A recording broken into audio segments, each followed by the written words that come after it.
BJP में संगठन और सरकार को लेकर कथित तौर पर जो संग्राम चल रहा है, उसके बाद से कई तरह के सवाल खड़े हो रहे हैं। बैकग्राउंड में कयास भी लगाए जा रहे हैं। लगे हाथ समाजवादी पार्टी ने इससे लपक लिया। एसपी सुप्रीमो अखिलेश यादव ने इसे बीजेपी में कुर्सी की लड़ाई बताते हुए तंज कसा। यूपी में एसपी की सहयोगी कांग्रेस भी अखिलेश के रास्ते पर नजर आई। विपक्ष के हमले से बीजेपी में अंदरूनी खींचतान की खबरों ने जोर पकड़ा तो केशव प्रसाद मौर्य ने ट्वीट कर अखिलेश पर पलटवार किया।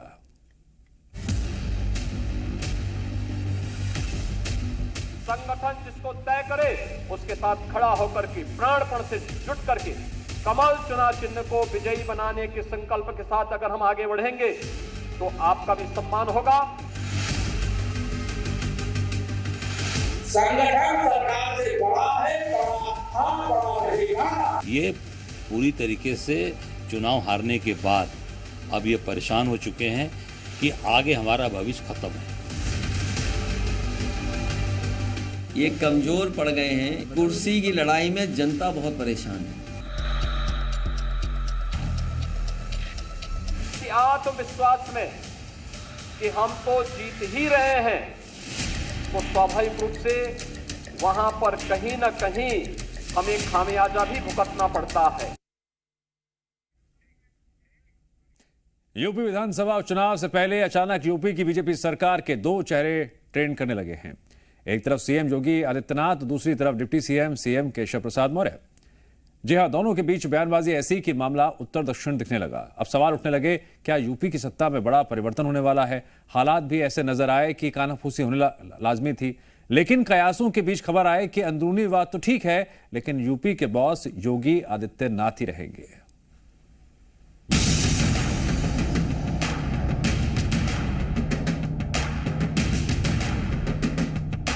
जो लोग उछल कूद करने का कुत्सित प्रयास कर रहे हैं, मुझे लगता है इनको दोबारा उछल कूद करने का अवसर ही नहीं मिल पाएगा। संगठन सरकार से बड़ा है, बड़ा रहेगा। सवाल यह है, क्या वाकई यूपी बीजेपी में सब कुछ ठीक नहीं? क्या यूपी में लोकसभा चुनाव में बड़ी हार से केशव प्रसाद मौर्य नाराज हैं और वो अब योगी आदित्यनाथ के खिलाफ खड़े हो गए?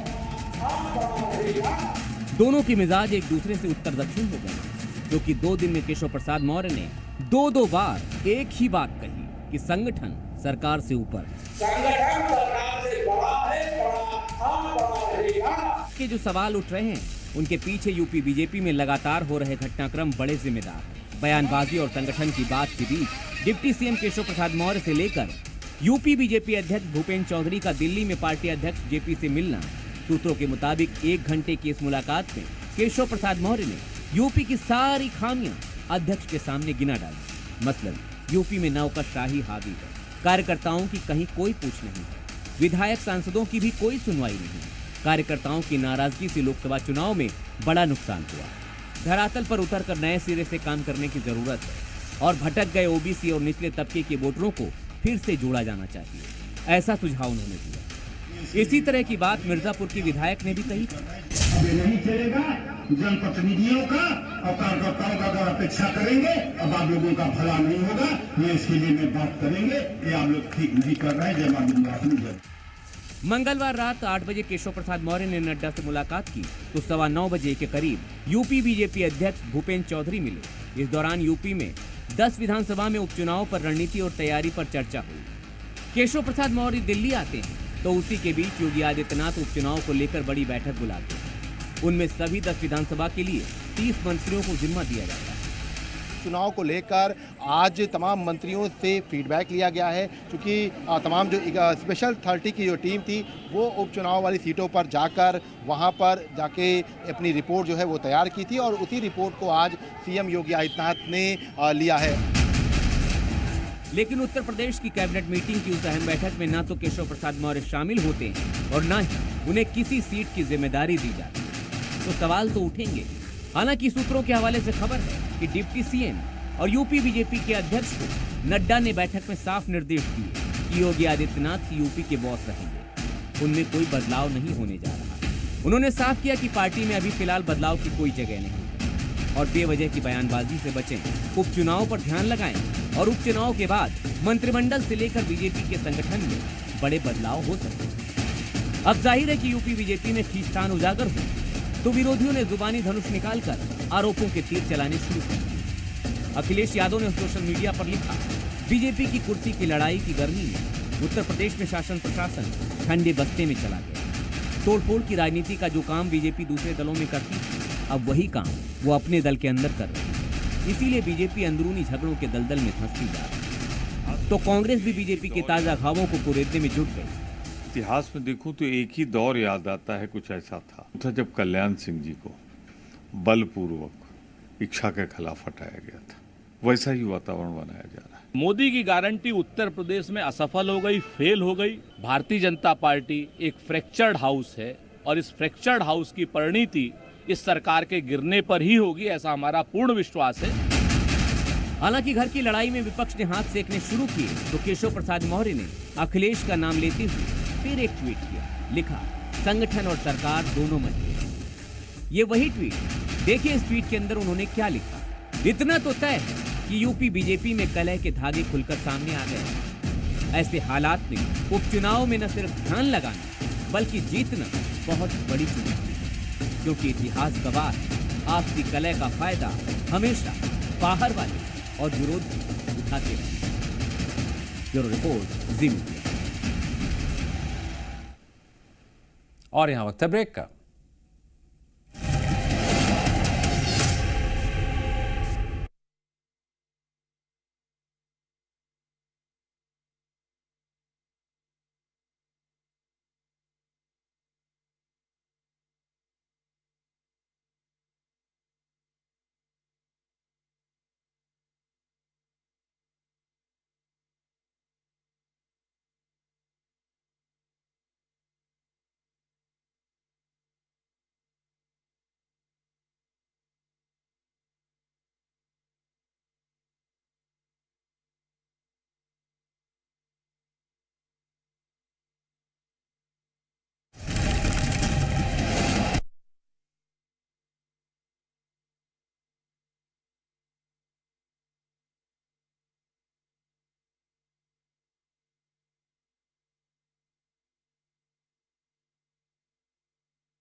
अब खबर दिल्ली से, मगर इस खबर का रिश्ता पाकिस्तान से जुड़ा है। दिल्ली की आम आदमी पार्टी सरकार बीते 2 साल से शराब घोटाले की वजह से सुर्खियों में है। खुद आम आदमी पार्टी के संयोजक और दिल्ली के मुख्यमंत्री जेल में बंद हैं और लगातार जमानत पर बाहर आने की कोशिश में हैं। उनकी जमानत को लेकर आज दिल्ली हाईकोर्ट में सुनवाई हुई, जिसके दौरान पाकिस्तान और इमरान खान की एंट्री हो गई। क्या है पूरी खबर, देखिए।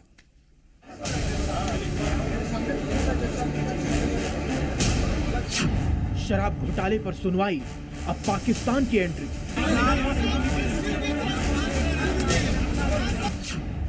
बेल पर सुरक्षित रखा गया फैसला, इमरान से तुलना। दिल्ली शराब घोटाला मामले में अरविंद केजरीवाल की मुसीबत कम होने का नाम नहीं ले रही है। कुछ दिनों पहले ही निचली अदालत से केजरीवाल को जमानत के बाद आम आदमी पार्टी ठीक से जश्न भी नहीं मना पाई थी कि हाईकोर्ट से उस फैसले पर स्टे ऑर्डर लगा दिया गया था। जमानत पर लोअर कोर्ट के फैसले को हाईकोर्ट में चुनौती दी गई, जिस पर आज हाईकोर्ट में सुनवाई हुई और इस सुनवाई के दौरान दिल्ली हाईकोर्ट में पाकिस्तान और इमरान खान की एंट्री हो गई। केजरीवाल के वकील और कांग्रेस नेता अभिषेक मनु सांघवी ने सुनवाई के दौरान कहा, अरविंद केजरीवाल जनता के चुने हुए मुख्यमंत्री हैं, आतंकवादी नहीं। हाल ही में इमरान खान को रिहा किया गया था, लेकिन उन्हें दूसरे मामले में फिर से गिरफ्तार कर लिया गया। हमारे देश में ऐसा नहीं हो सकता है। सीबीआई ने ट्रायल कोर्ट में पूछताछ के लिए आवेदन दिया, आवेदन स्वीकार कर लिया गया, नोटिस भी नहीं भेजा गया। वहीं सुनवाई के दौरान एक बार फिर से कोर्ट रूम में केजरीवाल के स्वास्थ्य को लेकर भी मुद्दा बढ़ाया गया। हालांकि पूरे मामले में अब कोर्ट ने अपने आदेश को सुरक्षित रख लिया है। हमेशा कानून पे विश्वास रखा है, तो हम लोगों को बहुत उम्मीद है कि मेरिट पे ऑर्डर आएगा, और मेरिट का मतलब ये है कि अरविंद केजरीवाल जी को बेल भी मिलेगी और ये अरेस्ट भी इलीगल है और इलीगल अरेस्ट है। अलग अलग अदालत से 3 बार जमानत मिलने के बाद भी अरविंद केजरीवाल जेल से बाहर नहीं आ पाए हैं। वहीं इस पूरे मामले को लेकर आम आदमी पार्टी केंद्र पर एजेंसियों के दुरुपयोग का आरोप लगा रही है, तो बीजेपी का साफ कहना है कि केजरीवाल पर कानून के तहत ही कार्रवाई की जा रही है। ब्यूरो रिपोर्ट, जी मीडिया।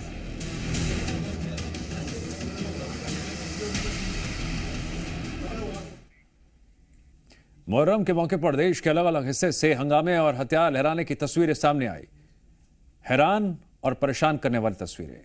यूपी से बिहार तक मुहर्रम के जुलूस में बवाल ही बवाल दिखा। खास तौर पर मुहर्रम में यूपी से जो तस्वीर आई, उससे 2 बड़े सवाल खड़े होते हैं। पहला सवाल, क्या ऐसा जानबूझकर माहौल बिगाड़ने के लिए किया जाता है? दूसरा, सीएम योगी आदित्यनाथ के सख्त फरमान के बावजूद आखिर पुलिस और प्रशासन से कहां चूक हुई?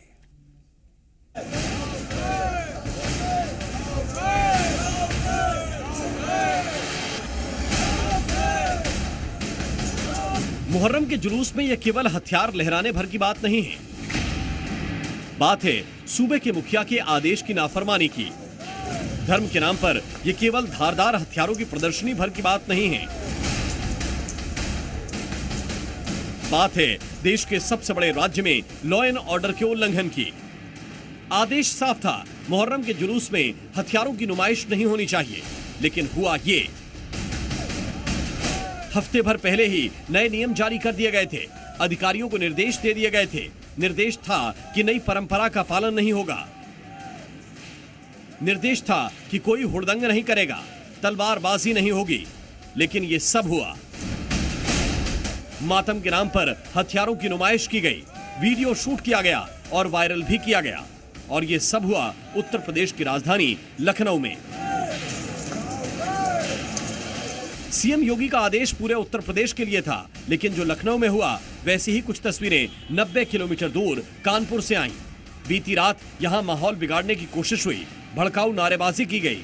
निशाने पर बीजेपी पार्षद का घर था, सामने उन्माद फैलाने की कोशिश में सैकड़ों की भीड़ थी। जो जुलूस निकला है उसमें आपत्तिजनक नारेबाजी हो रही थी। नारेबाजी हो रही थी कि हिंदुस्तान में रहना है तो अल्लाह अकबर कहना है, अल्लाह अकबर कहना है। हाँ, तो इस नारेबाजी से माहौल जो है वो बहुत गर्म हो गया और जनता के बीच में एक उपद्रव का माहौल पैदा किया गया। वहीं यूपी पुलिस अब भी लगातार नियम तोड़ने वालों पर निगरानी रख कार्रवाई की बात कह रही है। तत्काल प्रभाव से इसकी जांच के आदेश डीसीपी को दे दिए गए हैं और सत्यता के आधार पर इस पे अभियोग पंजीकृत कराकर आवश्यक विधिक कार्रवाई की जाएगी। इसमें जो भी दोषी होगा उसके विरुद्ध कठोरतम कार्रवाई अमल में लाई जाएगी। अब जरा बिहार की राजधानी पटना की तस्वीरें देखिए। यहाँ भी मुहर्रम को लेकर पुलिस प्रशासन ने कई बड़े बड़े दावे किए थे। दावों का क्या हुआ, इसकी गवाह बीती रात पटना से आई ये तस्वीरें हैं, जहां शहर के बीचों बीच बने राजा बाजार में जमकर हुड़दंग मचाया गया। लाठी डंडों से तोड़फोड़ की गई, दुकानों को लूटा गया। जुलूस में शामिल सैकड़ों युवक अचानक बाजार में घुस गए, नियम कानून की जमकर धज्जियां उड़ाईं और पुलिस प्रशासन को इसकी भनक तक नहीं लगी। अब दुकानदारों में खौफ है, कोई भी कुछ भी बोलने के लिए तैयार नहीं।